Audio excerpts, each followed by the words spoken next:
prize winners. Now, you should know that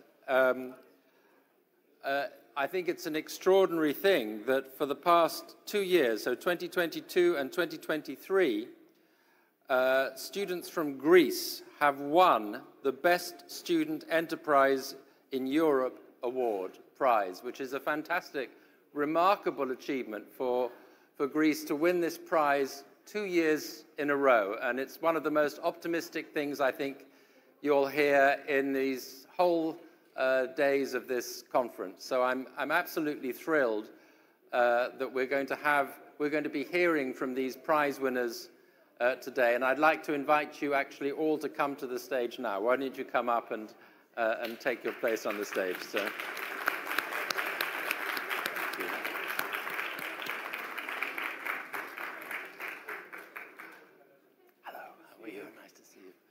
So we're going to hear from them in a moment. We're going to show you, I think, after the minister has spoken, also a little bit of a short video about their award-winning entries. But first of all, we're going to hear from the minister on the subject of explaining the mismatch in Greece's labour market.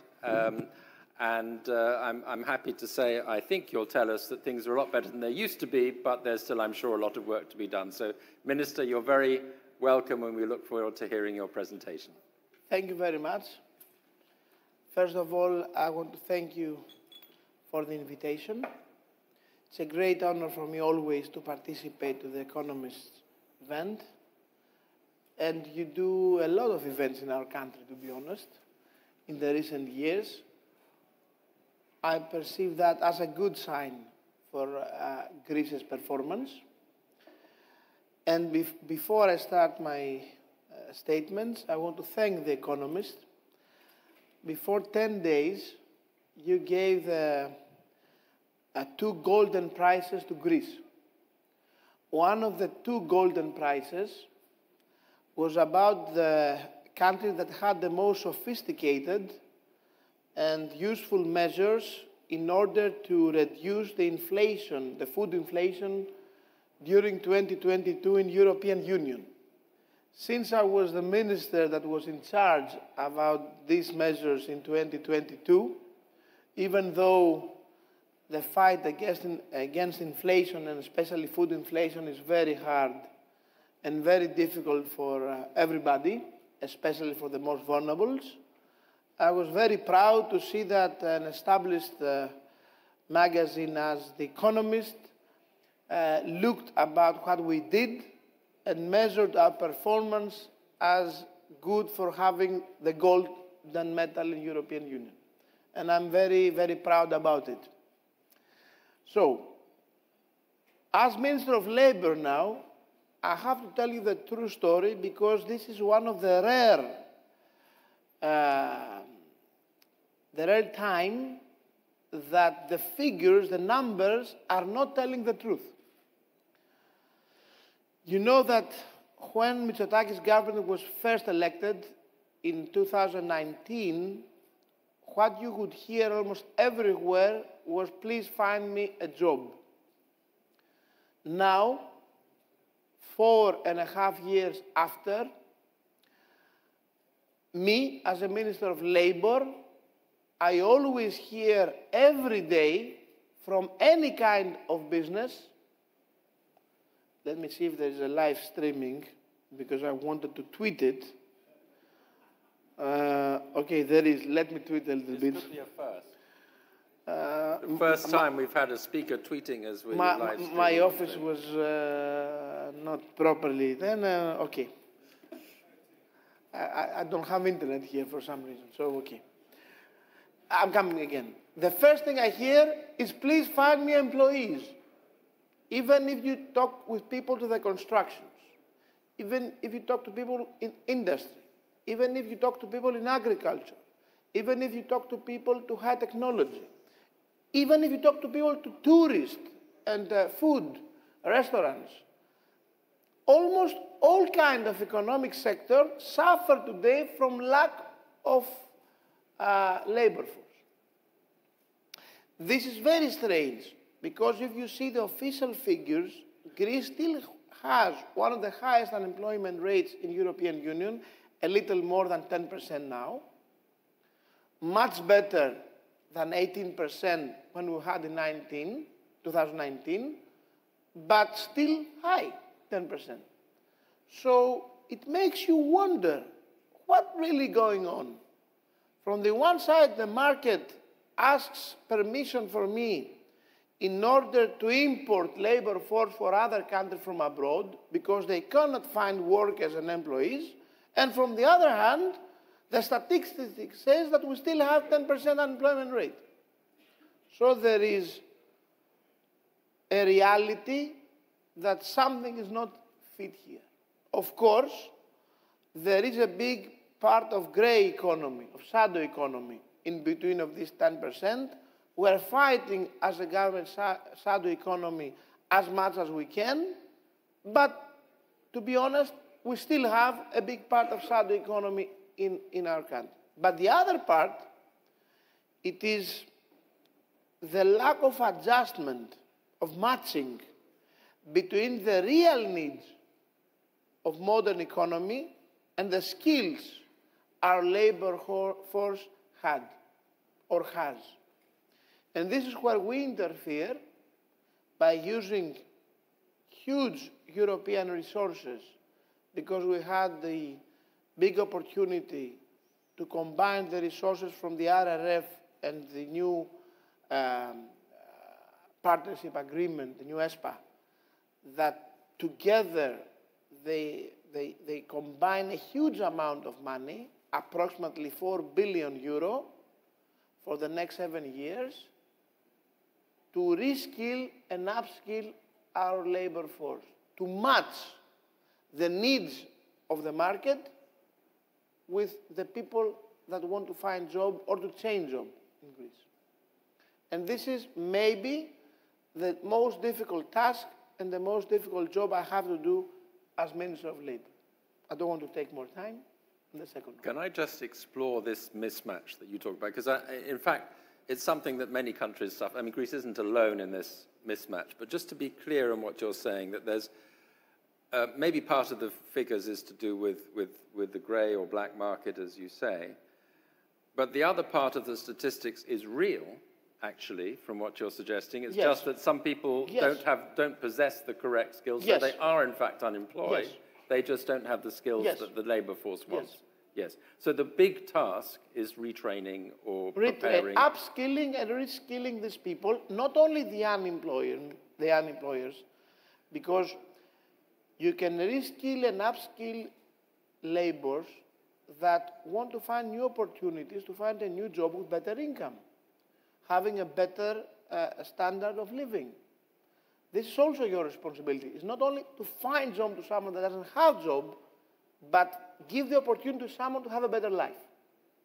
Both of these tasks are in our hands, and it is our responsibility to do it. And do you have a sense of where the biggest gaps are? So, I mean, the natural tendency is always to say, well, you need training. We were talking about it earlier on in the panel this afternoon. New training in IT skills or in basic or non-basic. I mean, more important, digital skills for sure. And we have this kind of programs with DIPA, with vouchers. We trained 150,000 people in digital skills this year, and we're continuing the program for another 100,000. With the Ministry of Education, we're designing a more sophisticated program with more important certification from global giants like Google, Facebook, Amazon, Microsoft, that would care to train people and give some certificate that they are really trained, because this we think that it will be very useful for them to find job in the next day. But also, to be very honest, we have a problem to just technical jobs. I mean, if you want to open a restaurant in Greece now, the top first thing that you cannot find is, I don't know what is the English word, lageris, we say it, if someone knows the English words, okay? What do they do? They fix the things in the cuisine of a restaurant in the proper way in order to make the cuisine work. We have a big lack of lingeries in Greece. There are restaurants that, because they cannot find this kind of expertise, they cannot open their kitchen the hours they need. Mr. Fessas is laughing for that. But for some investor with a kitchen, it's a very important problem. The English word for lazeris? Dishwasher. It's more complex than dishwasher. It's more complex. It's more complex. So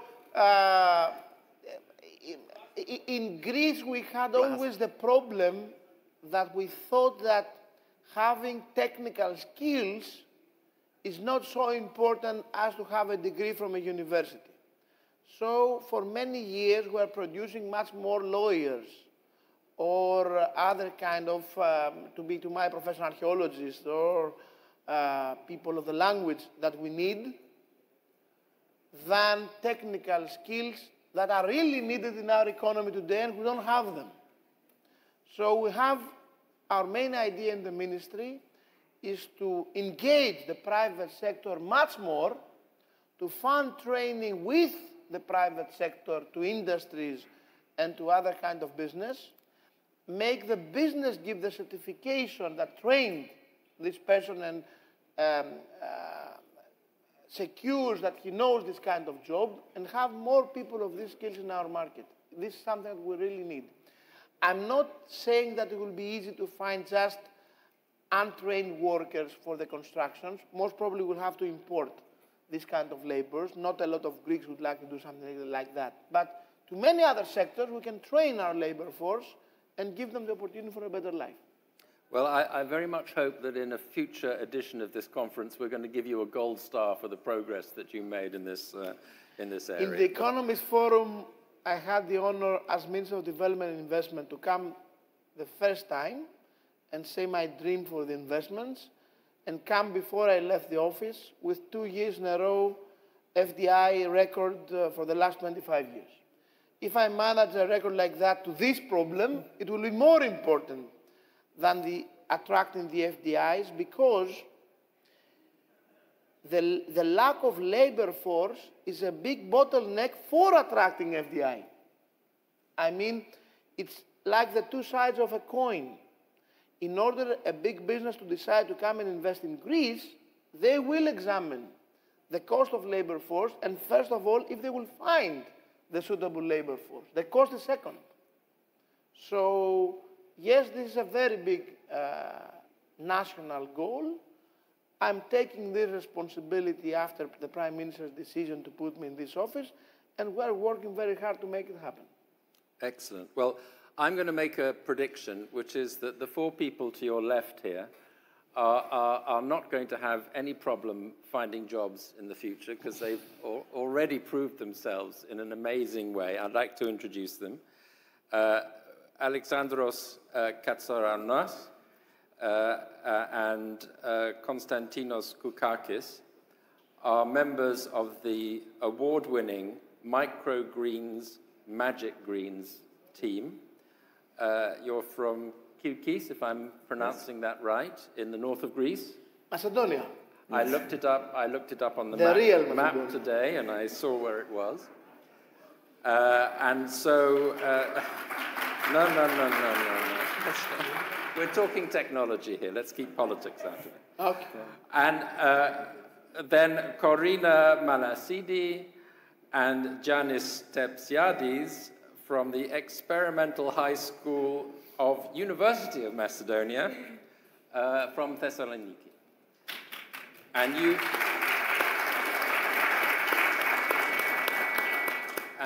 you were the winner of this year's prize for your invention, Isometric. So obviously, on behalf of all of us, huge congratulations to you all. We're going to show two short videos that give a sense of the inventions that you made, and then we'd love to hear more about it. So can we play the videos, please, of, I don't know which one comes first, but of isometrics and microgreens, magic greens.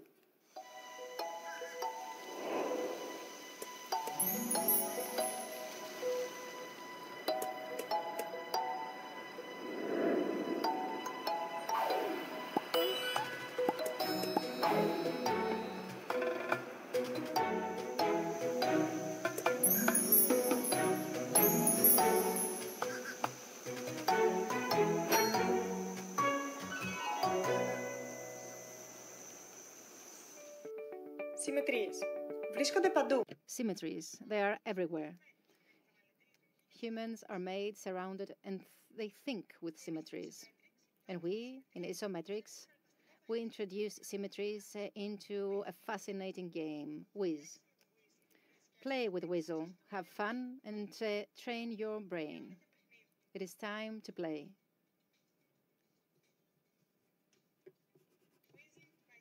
Whizzle by Isometrics.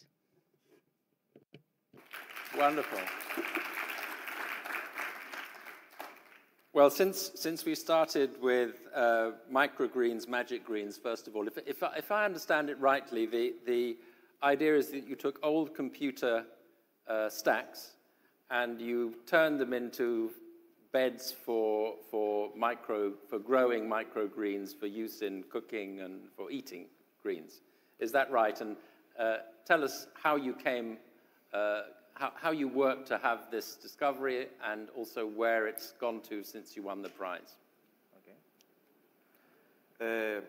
Θα μιλήσω στα ελληνικά. Καλησπέρα σας. Good afternoon.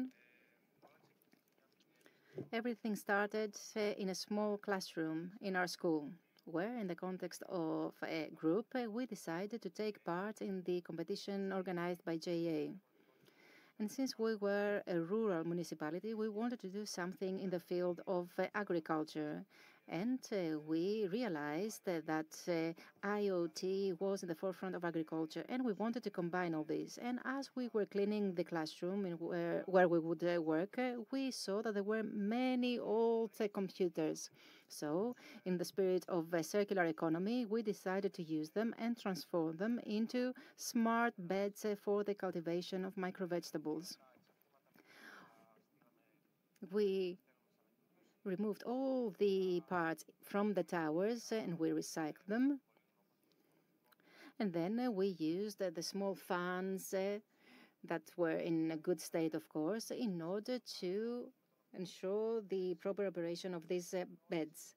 And with these, we can control all the conditions and at the same time create the ideal ones in order to get the best possible performance and the best cultivation in these beds.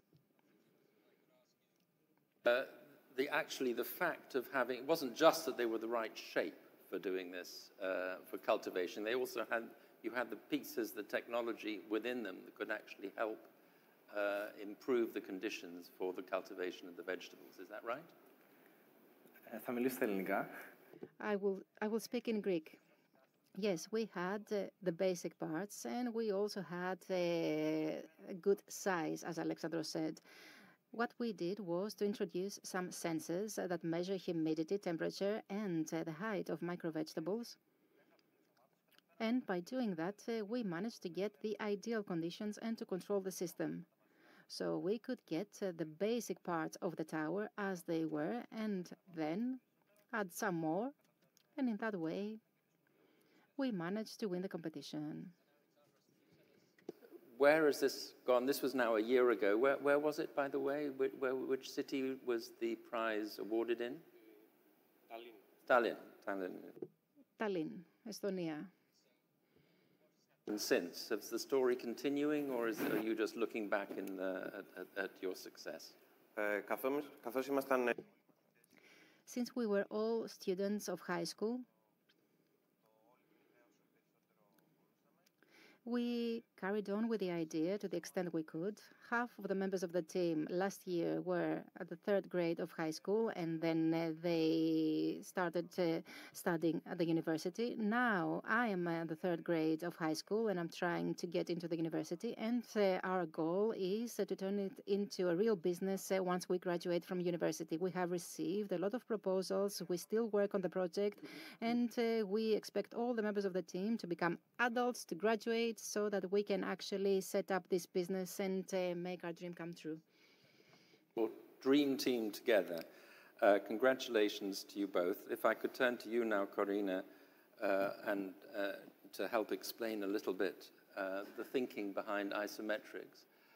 I think it was in Istanbul this year, is that right? You won the prize in Istanbul, yes. Wonderful. And there's a lot of mathematics behind as I understand it, behind your winning invention. Describe a little bit what lies behind what we saw there in the video. Weasel is a game based on mathematical rules, symmetries, and tessellations. So, in order to design the product, we have a designing team, which is full of members of the math club in our school. They design Weasel using mathematical rules, and they are all educated on that.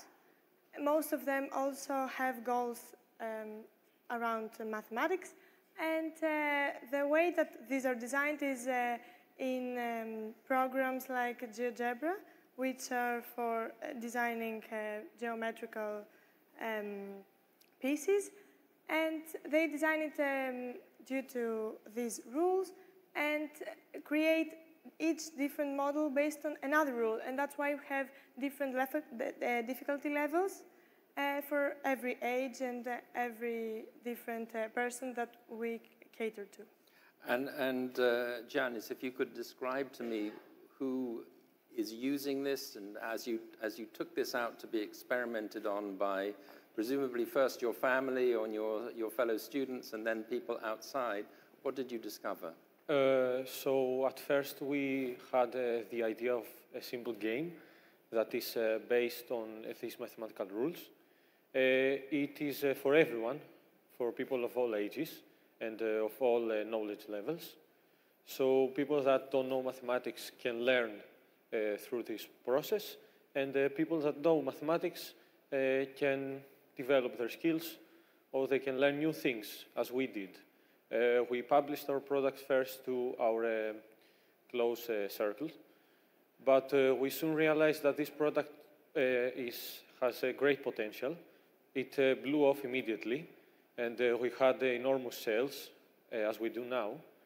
And we also discovered a lot of different views of our product. So instead of a simple game, we discovered ways of playing it, like a board game that we designed afterwards.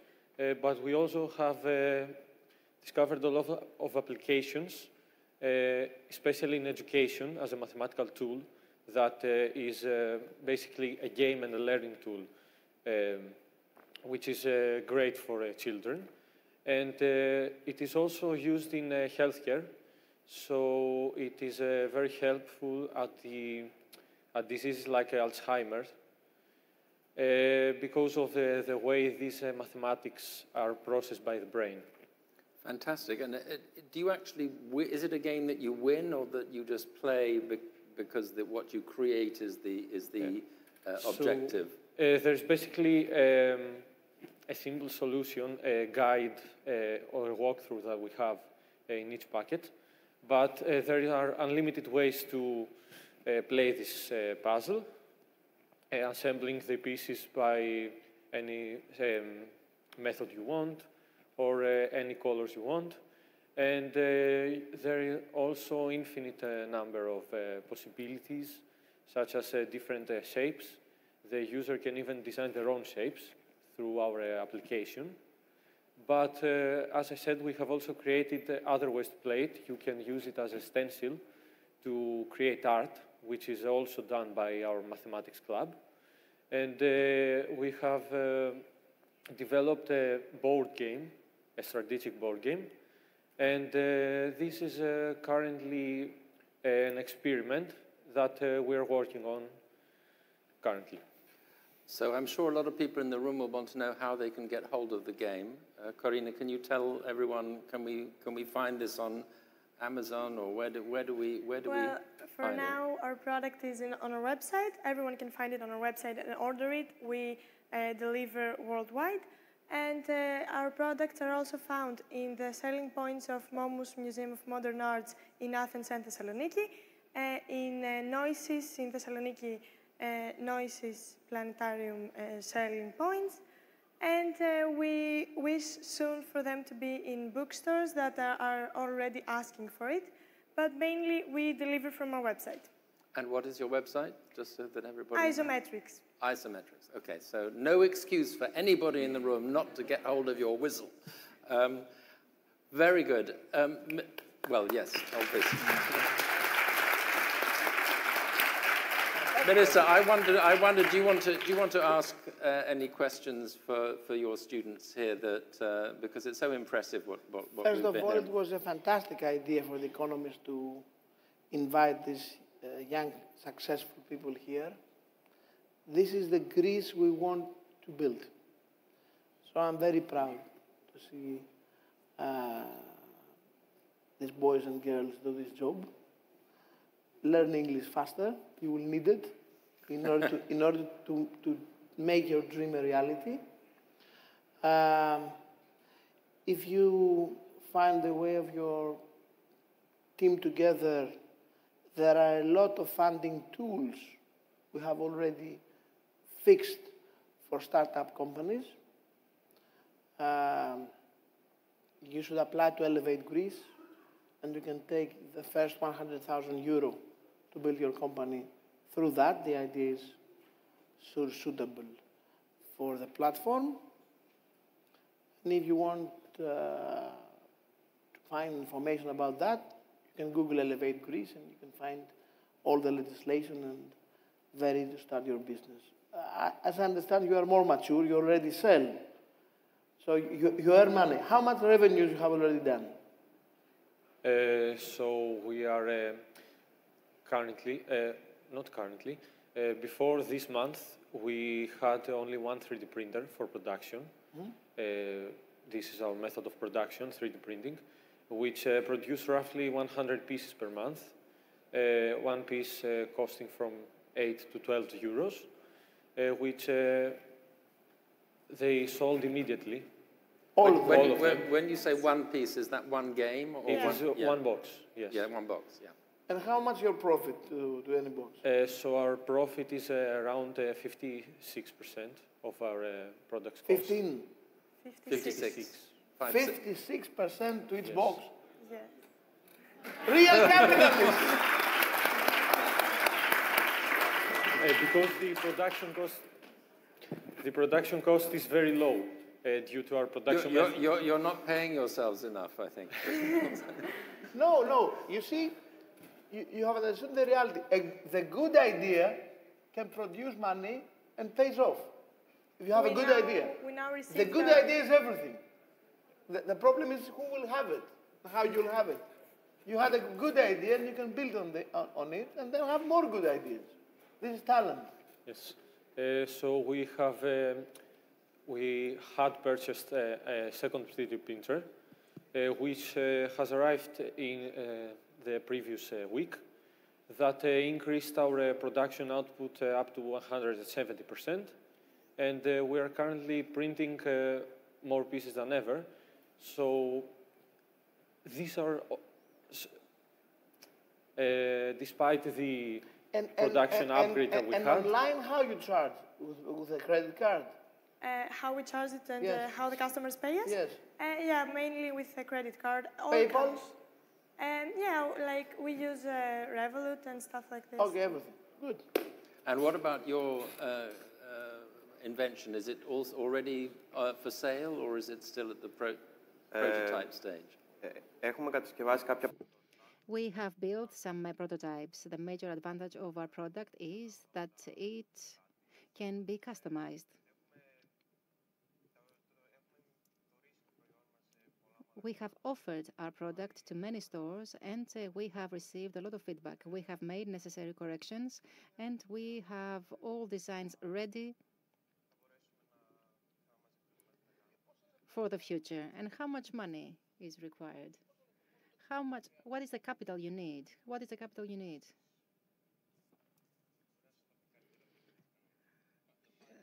The CFO can reply to this question. Unit or the whole project? To put in the market. Okay. I think it will be like for like really early stage, really early stage. I think it will be like 15 to 20,000, the whole stuff.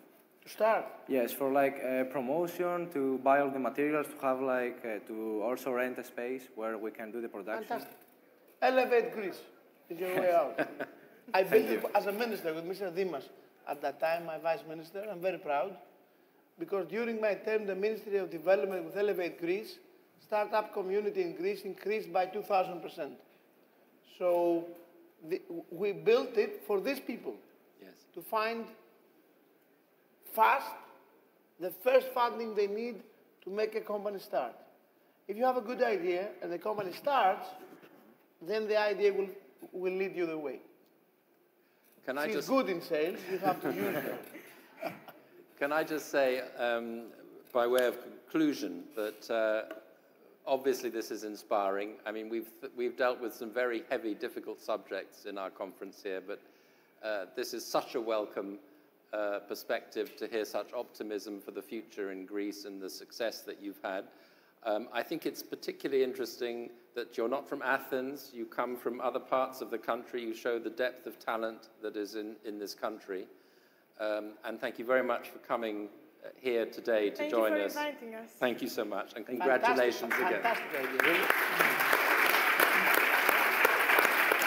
And you know a small detail, I'm from Macedonia also. So everybody here from Macedonia. It's obviously the future. So thank you for another very full and fascinating day. We're back tomorrow bright and early at 9 o'clock, so please be here for our first session, but have a very good evening. Thank you.